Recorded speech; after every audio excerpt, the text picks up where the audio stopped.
صلوات بھیجو محمد والے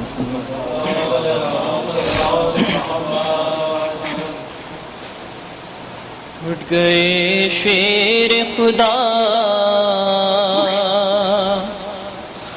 اٹھ کے یہ تابوت چلا اٹھ گئے شیر خدا اٹھ کے یہ تابوت چلا آئے مسجد میں عبادت کے لیے جب مولا ابن ملجم نے کیا تیغ جفا سے حملہ سر جو سجدے سے اٹھا ہو نہ سکا پھر سجدہ مسجد کوفہ ہلی صبح کا منظر رویا خون مصلی پہ بہا ایسی قیامت آئی ہر طرف شور تھا مولا نے شہادت پائی اٹھ گئے شیر خدا اٹھ کے یہ تابوت چلا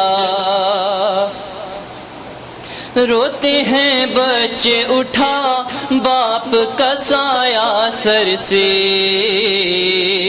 روزے میں بہتا ہے ایک خون کا دھارا سر سے ٹکڑے ہو کر ہے گرا ہائے امامہ سر سے دل بھی سب ٹوٹ گئے ہائے شکستہ سر سے منہدم ہو گئے ارکان ہدایت ہائے اپنا سر پیٹو علی ہوتے ہیں رخصت ہائے اٹھ گئے شیر خدا اٹھ کے یہ تابوت چلا روتی ہیں زینب و کلثوم سدھارے بابا چین سے جی نہ سکے ہائے ہمارے بابا گھر میں ہے شور بپا اے میرے پیارے بابا تم ہمیں چھوڑ چلے کس کے سہارے بابا گھر میں نانا بھی نہیں ماں بھی نہیں کیا ہوگا تم بھی جاتے ہو تو کس طرح گزارا ہوگا اٹھ گئے شیر خدا اٹھ کے یہ تابوت چلا فاتحہ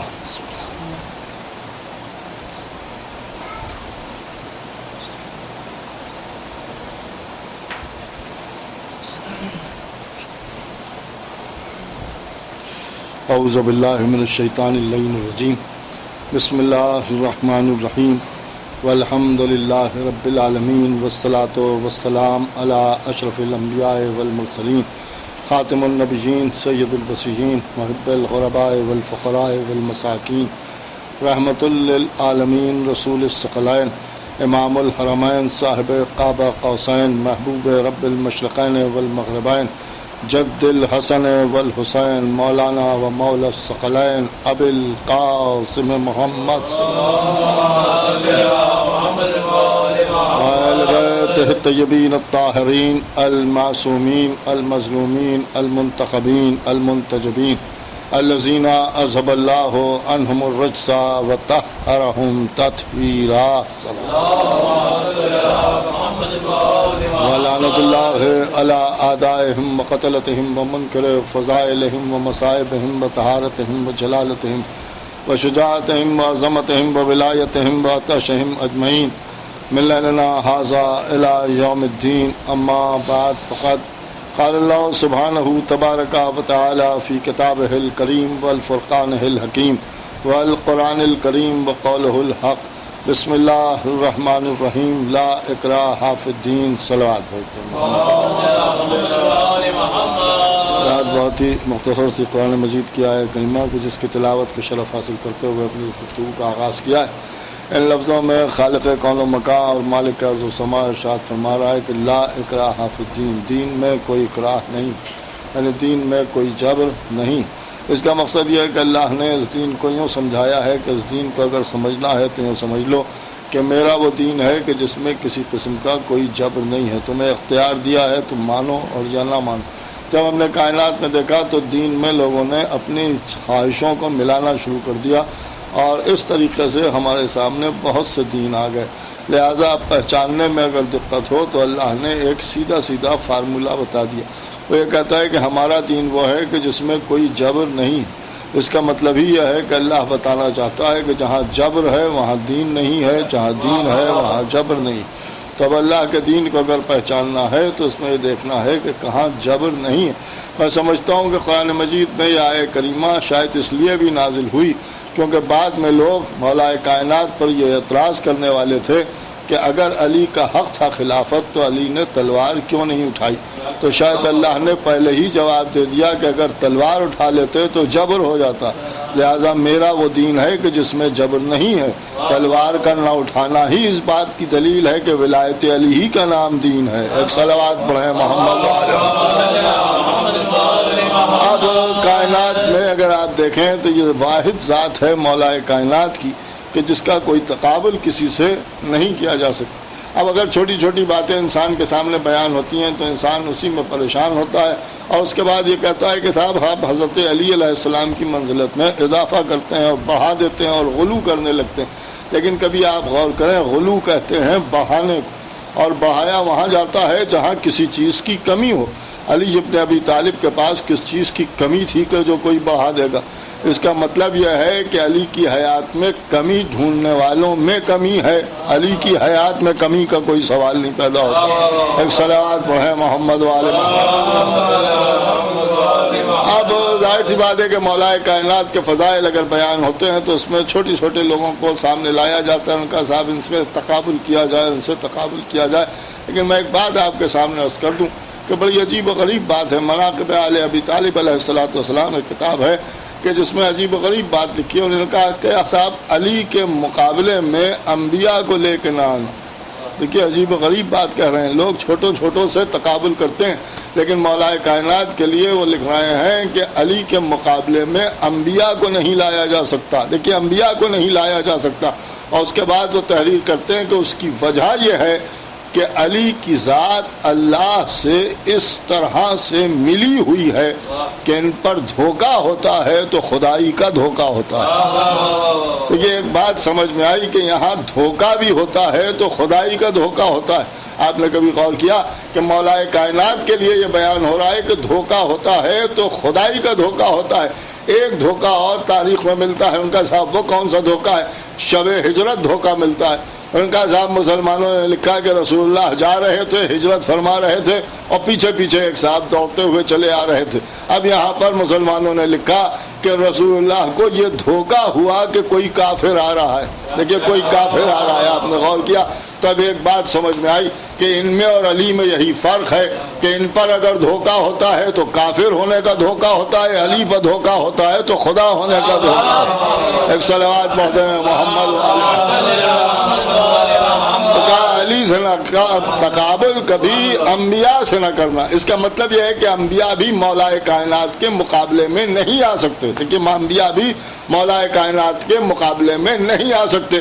اب ظاہر سی بات ہے کہ جب مقابلے میں نہیں آ سکتے تو انہوں نے کہا صاحب اس کی دلیل کیا ہے؟ دیکھیے کیا خوبصورت دلیل پیش کی ہے۔ انہوں نے کہا کہ صاحب علی کو کبھی نہ ملانا انبیاء سے، اس لیے کہ علی کے سلمان کو، دیکھیے پوری توجہ سنیے گا، جناب سلمان فارسی کی بھی عجیب و غریب عظمت بیان کی ہے۔ وہ یہ کہہ رہے ہیں کہ علی کے سلمان کو اگر چھوٹا کر دیا جائے یعنی منزلت سے گھٹا دیا جائے تو وہ سلیمان بن جاتا ہے۔ ایک صلوات پڑھیں محمد اس کا مقصد یہ ہے کہ جناب سلمان فارسی کی جو عظمت ہے اگر اس میں کمی کر دی جائے، اختصار کر دیا جائے تو وہ سلیمان بن جاتے ہیں۔ اب سلیمان کون ہے؟ کہا سلیمان پیغمبر ہیں۔ کون سے پیغمبر ہیں؟ کہ اللہ نے انہیں دین بھی دیا ہے، اللہ نے انہیں دنیا بھی دی ہے۔ اس کا مطلب یہ ہے کہ سلیمان پیغمبر وہ ہیں کہ جن کے قبضہ قدرت میں ایک ایسی بادشاہی ہے، ایک ایسی حکومت ہے کہ اللہ کہہ رہا ہے کہ اس سے پہلے نہ کسی کو ایسی بادشاہی دی گئی ہے، نہ اس کے بعد کسی کو ایسی بادشاہی دی گئی۔ ایسے پیغمبر کو لیے کہا جا رہا ہے کہ سلمان کو اگر چھوٹا کر دیں تو پھر سلیمان ہو جاتا ہے، لیکن سلیمان ہو جاتا ہے۔ اور کہا صاحب یہ تو عقیدت کی باتیں ہیں، لیکن کبھی آپ غور کریں، جناب سلمان فارسی کے حالات دیکھیں اور ساتھ ساتھ سلیمان کے حالات دیکھیں۔ جناب سلیمان کے حالات کیا ہے؟ کہ حکومت دی ہے، کیسی حکومت دی ہے؟ کہ چرند پر بھی حکومت ہے، اور پرند پر بھی حکومت ہے، اور انسانوں پر بھی حکومت ہے، اور جنوں پر بھی حکومت ہے، اور ہواؤں پر بھی حکومت ہے۔ ساری حکومتیں جو حکومت دی ہے، ساری کائنات پر حکومت دی ہے۔ اور خداوند عالم کیا بیان کر رہا ہے؟ کہ سلیمان کو ہم نے ایسا اقتدار دے دیا اور ایسا اختیار دے دیا کہ وہ ہوا کے دوش کے اوپر چلتے تھے اور 1 مہینے کی راہ کو 1 رات میں طے کر لیتے تھے۔ کہ جہاں انسان چلتے ہوئے 1 مہینے میں پہنچتا ہے، وہاں سلیمان ہوا پر سفر کرتے ہوئے 1 رات میں وہاں پہنچ جاتے تھے۔ تو اب اس سے ایک بات ہماری سمجھ میں آئی کہ سلیمان پیغمبر کی یہ شان ہے کہ 1 مہینے کی راہ کو 1 رات میں طے کر لیتے ہیں۔ لیکن ایک جملہ کہنے کو جی چاہتا ہے کہ بھائی کہ 1 مہینے کی راہ کو سمیٹ کے 1 رات میں طے کر لینا اور ہے، اور چشم زدن میں قاب قوسین کی منزلوں پر پہنچ جانا اور میں تو ایک جملہ اور آگے بڑھ کے کہوں گا کہ چشم زدن میں قاب قوسین کی منزلوں پر پہنچ جانا اور ہے، اور پردے کے پیچھے سے اپنی آواز سنا دینا یہ اور بات۔ ایک صلوات پڑھتے ہیں محمد۔ یہ اگر شان ہے تو یہ مولا کائنات کی شان ہے۔ دیکھیں یہ اگر شان ہے تو یہ مولا کائنات کی شان ہے۔ اب جناب سلمان فارسی کے بہت سے حالات بیان ہوئے ہیں اس طرح سے کہ جناب سلمان کے پاس کیسی حکومت تھی۔ تو انہوں نے کہا کہ صاحب دریاؤں سے جواہرات نکلواتے تھے۔ کس سے؟ کہ جنوں کو حکم دیتے تھے اور جن دریاؤں میں غوطے لگاتے تھے اور اس سے جواہرات نکال کے لاتے تھے، اور ان جواہرات کو سلیمان پیغمبر اپنی حکومت میں یا اپنے قلعے میں سجا کے رکھتے تھے۔ دیکھیے سجا کے رکھتے تھے۔ ایک جملہ آپ کے سامنے عرض کروں کہ دریاؤں سے جواہرات نکلوانے والے کو سلیمان کہتے ہیں، اور اپنے ہاتھ کے دھون کو جواہرات میں بدل دینے والے کو سید سجاد کہتے ہیں۔ ایک صلوات پڑھیں محمد والے۔ یعنی یہ شان امامت ہے۔ جناب سلیمان ایسی حکومت ہے اور سب پر حکومت ہے، جنوں پر بھی۔ اب وہ سلیمان پیغمبر کہتے ہیں کہ میں یہ چاہتا ہوں کہ میں اپنی حکومت کو دیکھوں۔ یہ واقعہ عجیب غریب ہے کہ میں چاہتا ہوں کہ میں اپنی حکومت کو دیکھوں، اور اس کے بعد سب سے طے کر دیا ان کا صاحب حکومت دیکھی جائے گی۔ لہٰذا یہ کہ سب کو چاہیے ہے کہ سلیمان پیغمبر کے سامنے سے نکلیں، اور جناب سلیمان پیغمبر جو ہیں وہ ایک جگہ کے اوپر، ایک بلندی کے اوپر جا کے رک گئے، اور سامنے سے لشکر نکلنا شروع ہوئے۔ تو ان کا یہ پرندوں کا لشکر جا رہا ہے، اور چرندوں کا لشکر جا رہا ہے، یہ انسان جا رہے ہیں، اور جن جا رہے ہیں، یہ حیوان جا رہے ہیں، سارے لشکر نکلتے رہے۔ سلیمان دیکھ رہے ہیں۔ سلیمان نے ایک حکم دیا تھا کہ اب یہاں کوئی نہ آئے، میں یکا و تنہا کھڑے ہو کے دیکھوں گا اور میرے پاس کوئی نہ آئے۔ یہ سلیمان پیغمبر نے کہہ دیا تو ظاہر سی بات ہے کہ سب رکے ہوئے ہیں، لیکن اسی اثنا میں کسی کے قدموں کی آہٹ محسوس کی، اور جب قدموں کی آہٹ محسوس کی تو بادشاہت کی تیوریوں پر بل پڑے، اور اس کے بعد پلٹ کے پوچھا کہ کون آ گیا؟ میں نے منع کیا تھا کہ نہ آئے کوئی، اور میری اجازت نہیں تھی، اور جیسے ہی کہا میری اجازت نہیں تھی تو آنے والے نے آواز دی کہ میں جہاں چاہوں وہاں بغیر اجازت چلا جاؤں، مجھے کوئی روکنے والا نہیں ہے۔ یہ کون تھا؟ کہ یہ ہے ملک الموت۔ ملک الموت نے کہا کہ میں جہاں چاہوں چلا جاؤں۔ اللہ کو یہ بات بھی ناگوار گزری۔ اس نے کہا ملک الموت اب ایسا بھی نہیں ہے کہ تم جہاں چاہو گے وہاں چلے جاؤ گے، ایک دروازہ ایسا بھی بناؤں گا کہ جہاں تمہیں اجازت مانگنا پڑے گا۔ اے صلوات پڑھیں محمد والے۔ اب سلیمان کہہ رہے ہیں ملک الموت تم کیوں آئے ہو؟ کہا کہ اللہ نے بھیجا ہے۔ کیوں بھیجا ہے؟ کہ اللہ ملاقات چاہتا ہے، ہم آپ کو لینے کے لیے آئے۔ جب سنا کہ لینے کے لیے، اچھا کیا میرا وقت آ گیا؟ کہا آپ کا وقت قریب آ گیا، وقت آ چکا ہے آپ کا، لہذا ہم آپ کو لینے کے لیے آئے، آپ کی روح کو قبض کرنا ہے۔ کہا ٹھہر جاؤ میں لیٹ جاؤں۔ کہا لیٹنے کی اجازت نہیں۔ کہا جب لیٹ نہیں سکتا تو میں بیٹھ جاؤں۔ کہا بیٹھنے کی بھی اجازت نہیں ہے، بس جس عالم میں ہے اسی عالم میں کھڑے رہیے۔ سلیمان اسی عالم میں کھڑے رہے اور ملک الموت نے روح قبض کر لی۔ دیکھیے روح قبض کر لی، آپ نے غور کیا یہ ہے موت، یعنی موت نے سلیمان جیسے پیغمبر کو بھی بیٹھنے تک کی اجازت نہیں دی۔ یہ ہے سلیمان، دیکھیے یہ ہے سلیمان۔ اب وہ جملہ یاد کیجئے کہ اگر سلمان کو چھوٹا کر دیا جائے فضیلتوں کے اعتبار سے تو سلیمان بن جاتا ہے، اس کا مطلب یہ ہے کہ سلمان فارسی کی منزلت آگے بڑھ کے ہونا چاہیے. یہاں موت بیٹھنے کی اجازت نہیں دے رہی ہے، اور وہاں سلمان فارسی نے مدائن میں انتقال کیا، اور جب مدائن میں انتقال کیا تو چونکہ مولا علی سے وعدہ تھا کہ آپ ہی غسل دیں گے، آپ ہی کفن دیں گے، حضرت علی علیہ السلام چشم زدن میں مدائن پہنچے، اور جب اس حجرے میں داخل ہوئے کہ جہاں جنازہ رکھا ہوا تھا تو روایت بیان ہوئی کہ جیسے ہی علی نے قدم رکھا ویسے ہی سلمان تعظیم کے لیے اٹھے. دیکھیے ویسے ہی سلمان تعظیم کے لیے اٹھے. دیکھیے وہ سلیمان ہے کہ جہاں موت بیٹھنے کی اجازت نہیں دے رہی ہے، یہاں موت طاری ہو چکی ہے، اس کے بعد سلمان تعظیم کے لیے اٹھ رہے ہیں.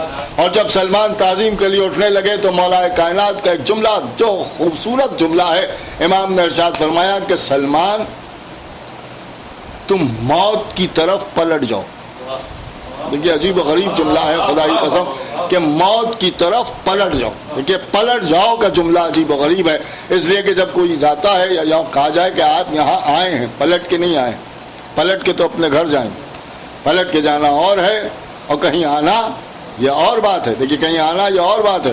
اب یہاں کے بعد پلٹ کے جانے کا کیا مطلب ہے کہ پلٹ کے جانے کا مقصد یہ ہے کہ جہاں سے انسان آیا ہے وہاں جب وہ جائے گا تو وہ پلٹ کے جائے گا. دیکھیے وہ پلٹ کے جائے گا. آپ یہاں آئے ہیں، پلٹ کے اپنے گھر جائیں. دیکھیے پلٹ کے اپنے گھر جائیں. اب جناب سلمان سے کہا جا رہا ہے موت کی طرف پلٹ جاؤ. یہ پلٹ جاؤ جملہ مولا کائنات کا بتا رہا ہے کہ سلمان موت کے شکنجے سے باہر نکل آئے، اور جب موت سے باہر آ گئے تب مولا علی کے حکم سے واپس موت کی طرف پلٹے. دیکھیے واپس موت کی طرف پلٹے. لیکن جب باہر آئے تھے، موت سے واپس آئے تھے، آ گئے تھے، تو کیا تھا کہ علی کے حکم سے نہیں آئے تھے بلکہ اپنے اختیار سے آئے تھے.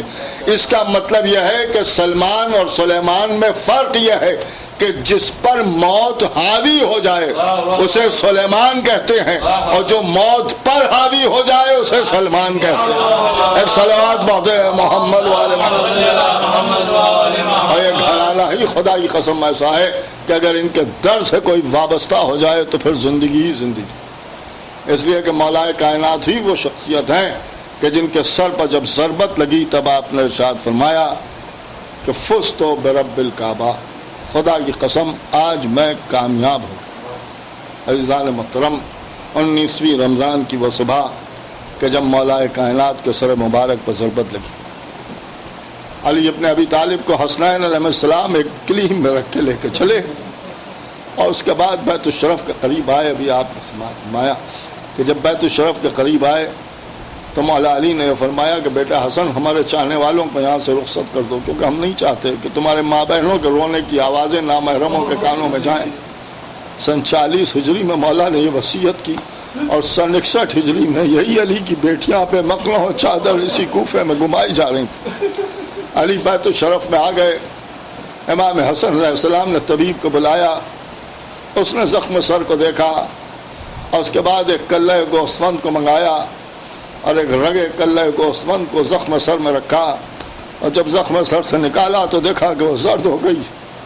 اس کی آنکھوں سے آنسو جاری ہوئے. زخم پر پٹی باندھی، امام حسن علیہ السلام کو ایک گوشے میں لے گیا، اور اس کے بعد کہتا ہے کہ مولا اب ہمارا آقا نہ بچے گا، اس لیے کہ وہ تلوار زہر میں بجھی ہوئی تھی، وہ زہر کا اثر ہو چکا. امام حسن علیہ السلام نے اپنی آنکھوں سے آنسو پوچھے. 19ویں کا دن اسی عالم میں گزر گیا، یہاں تک کہ 20ویں کی تاریخ آ گئی، اور جب 20ویں کی شام ہونے لگی سب کے سب روزے سے ہیں. مولا کائنات نے فرمایا کہ افطار کا انتظام کیا جائے، اور جب افطار کا انتظام ہوا اور سب کے سب افطار کرنے کے لیے بیٹھے تو مولا کائنات نے اپنے ہاتھوں سے ایک لقمہ توڑا، اور لقمہ توڑ کے امام حسین علیہ السلام کے دہن مبارک تک لے گئے، اور اس کے بعد فرمایا کہ کربلا کے بھوکے اپنے باپ کے ہاتھوں سے افطار کر، اور اس کے بعد پانی کا جام اٹھایا، اور اس کے بعد اس پانی کو لبے امام حسین سے لگایا، اور اس کے بعد فرماتے ہیں کربلا کے پیاسے اپنے باپ کے ہاتھوں سے پانی پی لے. گھر میں کوہرام برپا تھا. عزیزوں یہاں تک کہ رات ہو گئی.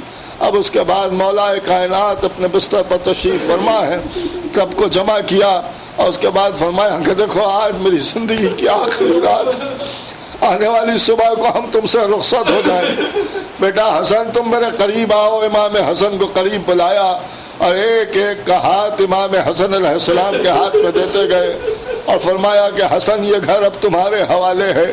اس کے بعد امام مولا کائنات نے آنکھوں کو بند کیا، تخلیہ کا حکم دیا، سب کے سب خاموشی سے حجرے سے باہر چلے گئے۔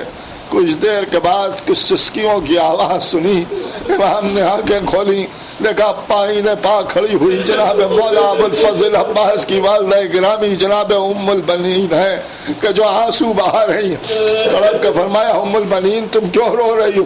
ہاتھوں کو جوڑ کے فرمایا کہ آقا میرے عباس سے اگر کوئی خطا ہو گئی ہو تو اسے معاف کر دیجیے۔ کہ میرے عباس سے خطا کا کیا سوال پیدا ہوتا ہے؟ کہ پھر کیا وجہ ہے کہ سب کو آپ نے حسن کے حوالے کیا لیکن میرے عباس کو کسی کے حوالے نہ کیا؟ بس یہ سننا تھا۔ علی کی آنکھوں میں آنسو آ گئے۔ فرمایا عباس کو میرے قریب بلاؤ۔ ابوالفضل عباس کو بلایا، ایک پہلو میں کھڑا کیا، دوسرے پہلو میں امام حسین کو بلا کے کھڑا کیا، پھر اس کے بعد ابوالفضل عباس کا ہاتھ پکڑا، آقا حسین کے ہاتھ میں دیا اور اس کے بعد فرمایا کہ میرے حسین یہ تمہارا چھوٹا بھائی عباس ہے، اس کا خیال رکھنا۔ اور اس کے بعد ہاتھوں کی ترتیب کو بدل دیا اور پلٹ کے ابوالفضل عباس سے فرمایا عباس یہ میرا حسین ہے، اس کا خیال رکھنا۔ کربلا کی سرزمین پر میرا حسین جب نرغے آدھا میں گر جائے تو اپنی جان کو میری طرف سے حسین پر قربان کر دینا۔